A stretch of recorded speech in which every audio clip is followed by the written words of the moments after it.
Eh bien bonjour, vous êtes avec Outreplume. Aujourd'hui, je vais parler d'un outil qui est tout simplement une liste de rôles qu'on peut avoir dans un groupe de jeux de rôle. Pour commencer, qu'est-ce que je définis par rôle?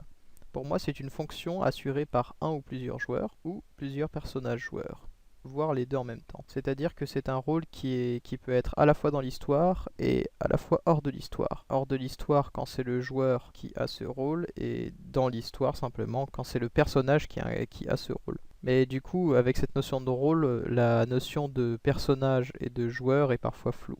Un rôle, c'est explicite parce qu'on a décidé de qui il était, ou alors implicite parce que vous allez voir que les rôles que je vais vous proposer, les quelques exemples, sont sûrement déjà assurés par quelqu'un dans votre groupe de jeux de rôle. À quoi ça sert d'avoir un rôle, ou des rôles, parce qu'on peut assurer plusieurs rôles. Le but, c'est d'impliquer un joueur, ou d'impliquer ses joueurs, d'impliquer son groupe, que chaque membre se sente impliqué. On vous confie une tâche et du coup c'est à vous de la faire. On se sent, je pense à mon avis, donc plus responsable, et donc ça permet de développer certaines compétences qui pourraient servir dans votre vie en dehors du jeu de rôle. Et n'oubliez pas qu'on n'est pas obligé d'imposer un ou plusieurs rôles aux joueurs, c'est seulement pour ceux qui le voudraient. Le but c'est de s'amuser, ça reste de s'amuser. Le but en fait c'est de simplement répartir la charge de jeu de manière à ce qu'il n'y ait pas, enfin que chaque joueur en fait simplement puisse avoir une ou plusieurs spécialités qui permettent de faire avancer le groupe.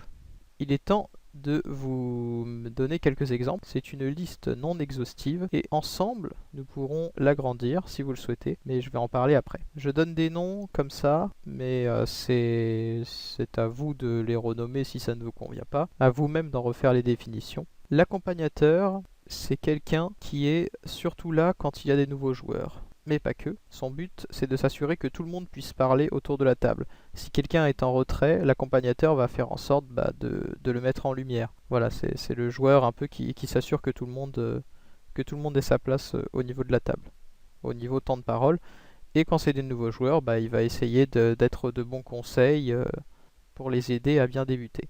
Le chroniqueur, c'est quelqu'un qui, par de simples notes, va tout simplement résumer l'aventure. Résumer, ou alors, comme je vous dis, s'il a vraiment envie d'écrire tout un livre, qu'il le fasse. L'intérêt, c'est que entre les séances, on sache ce qu'il se passe. Imaginons que vous n'avez pas joué depuis 2 semaines, ça peut toujours être utile de pouvoir lire ce qui s'est passé dernièrement, ou voire de relire toute l'aventure pour faire des piqûres de rappel. Ça aussi, un autre intérêt, c'est qu'à la fin de votre campagne de jeu, à la fin de votre aventure, parce que toutes les bonnes choses ont une fin, les mauvaises aussi, je vous rassure, eh bien, vous pourrez consulter ce journal et ainsi vous rappeler des souvenirs. Voilà, en fait, c'est l'immortalisation des souvenirs. L'érudit. En fait, c'est plutôt un rôle assuré par un personnage joueur cette fois-ci, là où le chroniqueur et l'accompagnateur sont plutôt assurés par les joueurs.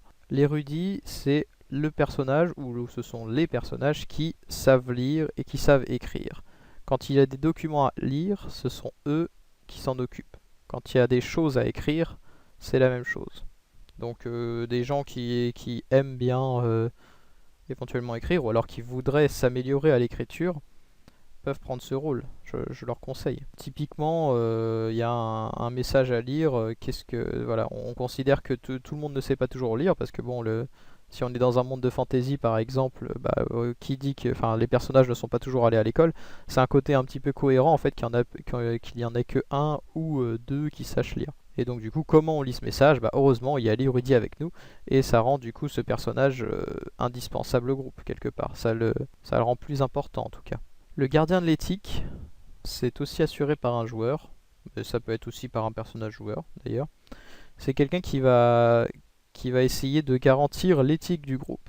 C'est-à-dire que si le groupe a décidé d'être bon, il servira de conseiller, pas de chef. Mais voilà, son but ce sera que le groupe reste sur des actions bonnes par exemple. Au contraire, si le groupe a décidé d'être mauvais, le gardien de l'éthique pourra dire les amis, c'est ce qu'on fait là, ça commence à être gentil. On est censé être des gens mauvais, pourquoi on les laisserait s'échapper? Mais c'est aussi, il fait en sorte que le groupe garde une certaine cohérence dans ses actes. Comme je dis, ce n'est pas un chef, c'est lui qui propose, il conseille, il essaye de veiller à ça. Et c'est aussi lui qui, lorsqu'il y a lorsqu'il peut y avoir de potentiels soucis moraux, c'est aussi à lui d'intervenir. Bon, tout le monde peut intervenir autour de la table, mais c'est notamment à lui de redoubler d'attention pour s'assurer qu'aucune scène qu'on vit dans le jeu de rôle, par exemple, ne soit perturbante. J'imagine principalement des scènes de torture, par exemple. On n'a pas forcément envie de voir tout ça, ou alors des scènes érotiques, voire sexuelles, qui, pareil, ne conviendraient pas à tous les joueurs. Donc voilà, le gardien de l'éthique, à mon avis, c'est un rôle qui peut être effectivement intéressant autour d'une table. Le guide, tout simplement, c'est quelqu'un qui va choisir où on va, celui qui va regarder sur la carte bah, par où on passe. Voilà, on lui fait confiance et c'est lui qui mène la danse. Enfin, c'est lui qui mène la marche. On n'est pas obligé d'être bon en géographie pour être guide, hein. C'est tout simplement qu'on se réfère à quelqu'un et notamment bah, si le groupe n'est pas d'accord pour prendre une décision, de aller à gauche ou aller à droite, bah, le guide pourra trancher. Ou alors, tout simplement, on peut se fier au guide. Ça permet de gagner un petit peu en dynamisme dans la partie. Si le groupe n'est jamais d'accord, là, on se réfère à un guide et du coup c'est comme ça. N'oubliez pas que dans un jeu de rôle, de toute façon, il n'y a pas vraiment de notion de gagner ou perdre. Le but, c'est avant tout de vivre une aventure. Et normalement, un maître de jeu aura prévu que vous puissiez aller à droite ou aller à gauche. Le stratège.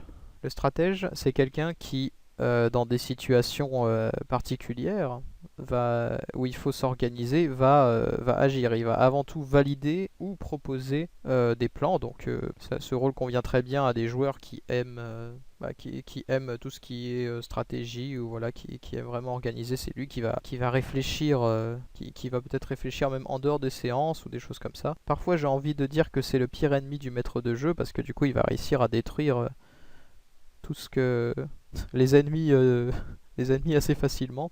Ou alors, voilà, dans des scènes où il faut confronter le grand méchant de l'histoire face à tout le monde, peut-être qu'il aura préparé un super discours et qu'il aura réuni toutes les preuves nécessaires pour incriminer ce traître.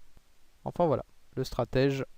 Enfin voilà, si vous aimez réfléchir à comment organiser vos prochaines actions importantes dans l'aventure, prenez un stratège. Le moteur.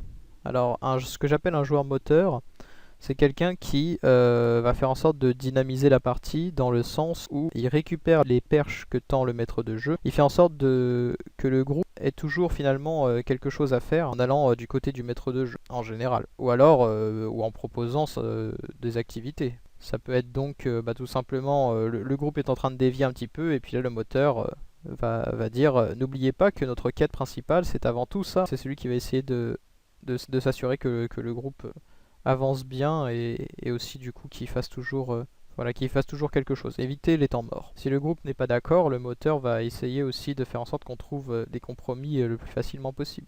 De faire en sorte de trouver les meilleurs compromis pour que le groupe puisse continuer d'avancer et s'amuser. Parce que une partie de jeu de rôle où il se passe plusieurs choses, c'est intéressant. Alors que si vous avez passé toute une partie qu'on peut résumer en une phrase, je trouve que c'est plutôt triste. Le porte-parole.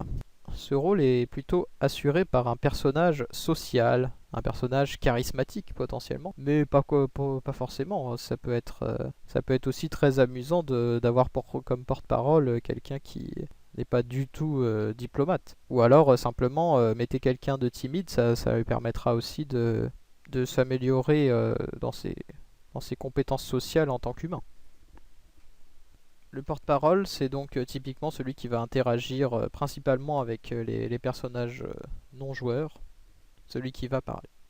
Un rôle important peut être celui de trésorier.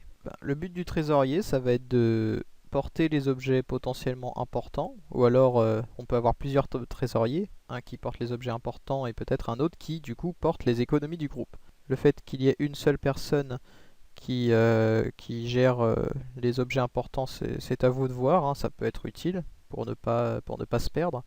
Ah, et qui a le livre en fait? Bruit de grillon.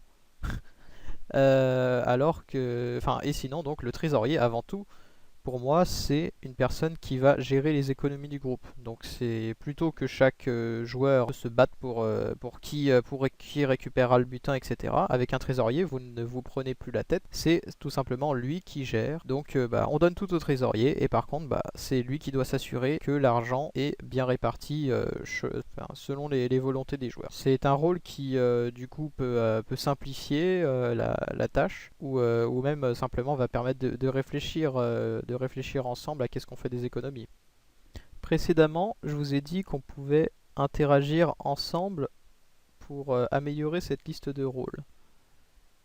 Et ben, justement, c'est ce que je vous propose.